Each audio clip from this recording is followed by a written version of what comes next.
Well, welcome back. And it's almost half term. We've been getting through the book of Daniel, haven't we, for the last 6 weeks now. And this is our last week. The book carries on for a while, but we're looking at the first 6 chapters and we've reached chapter 6 and it is scary. It's full of scary animals, but we'll get to that in a minute. Let me ask you a question. Have you ever been chased by a scary animal? Tell you what, I was earlier this week. I managed to get away, but I did catch it on film. Check this out. Hey.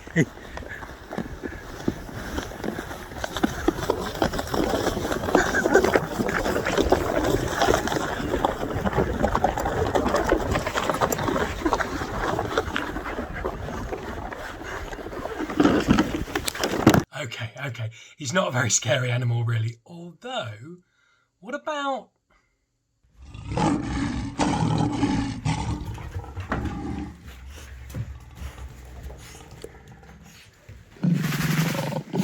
Okay, more cute than scary. In fact, it is a good link, though, into our story. Because in our story today, there are lions.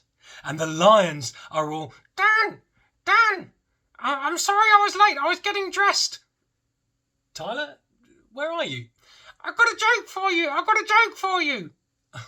Okay, knock. Who's there? An interrupting lion. An interrupting lion?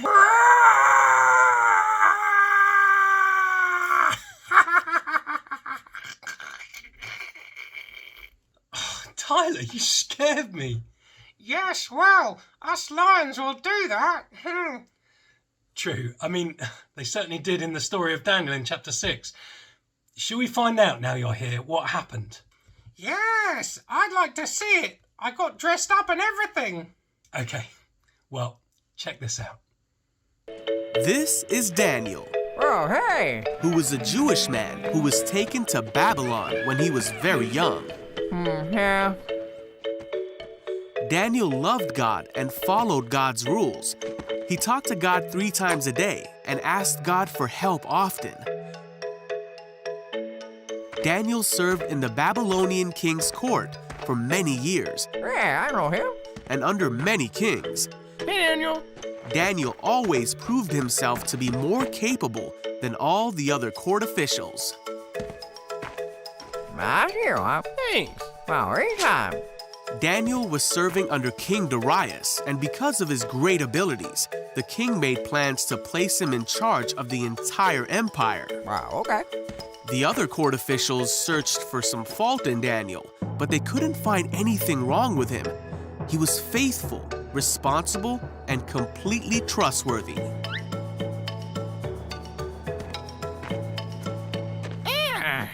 Wait.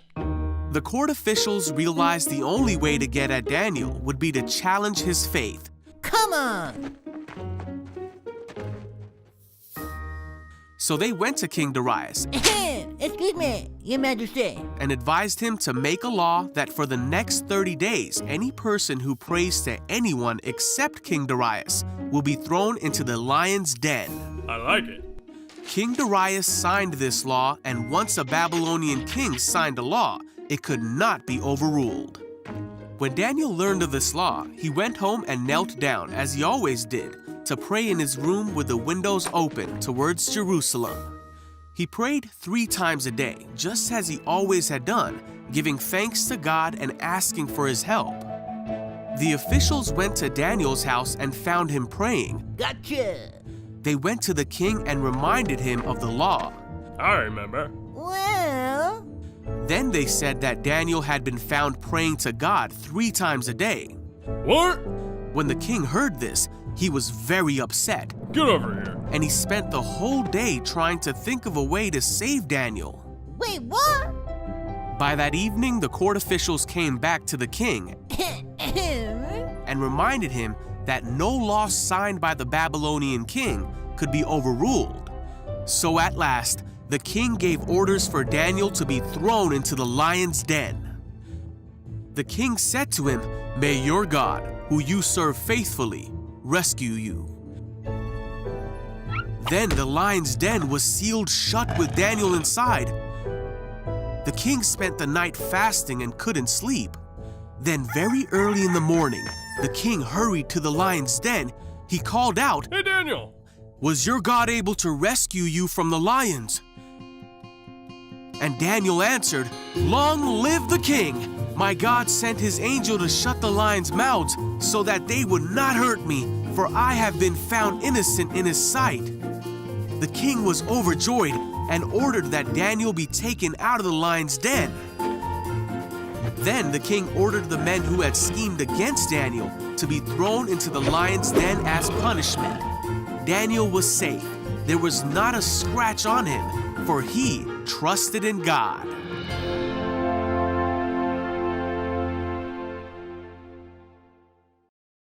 Phew! I'm glad that worked out. Me too. There is one thing that I didn't get, though. What's that? Well, the law said Daniel couldn't pray to God, but he only had to pray to the king. Yes. Well, couldn't he have just prayed in his head? In his head? Yes, because when I pray, sometimes I pray out loud, but often I just pray in my head. Oh, I see. Yeah, because if he'd prayed in his head, then they would never have known. Yeah, well, I guess he could have done, but Daniel's trusting God that he will be looked after, isn't he? You see, Daniel doesn't just pray because he should, eat your greens, do your homework, say your prayers, be a good little boy. Oh, don't say all that to me again. I can still taste the grass that I ate a few weeks ago. Eat your greens indeed. Okay, but Daniel's not praying because he should, but because he wants to. He knows God and he loves God and he knows God loves him, so he wants to talk to him and listen to him. Think about us, Tyler. We wouldn't be very good friends if we never listened to each other, would we? Would we, Tyler? Tyler, would we?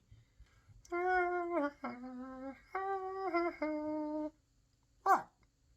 Tyler! Only joking.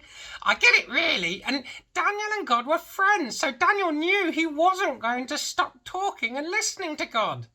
Exactly. And he also knew that whatever happened, God would be with him. Precisely. Daniel trusted God. And that's what our theme has been about for the whole of the book of Daniel, trust. If we know God, we can trust him because we know he loves us. And I think that's a good thing to remember as we go into half term. So have a great week next week, and until we see you again, goodbye and God bless. Tyler, that was a great thing that you just said. What?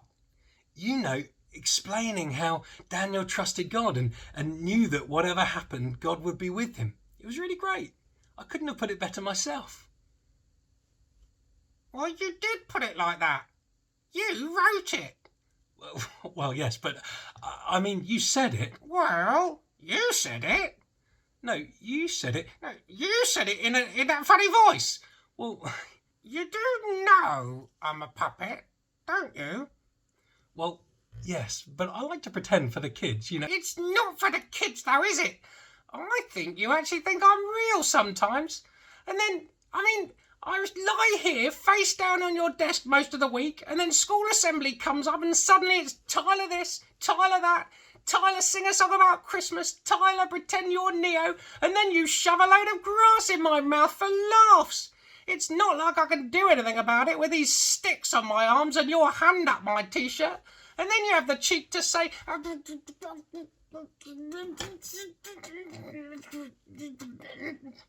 Goodbye and God bless.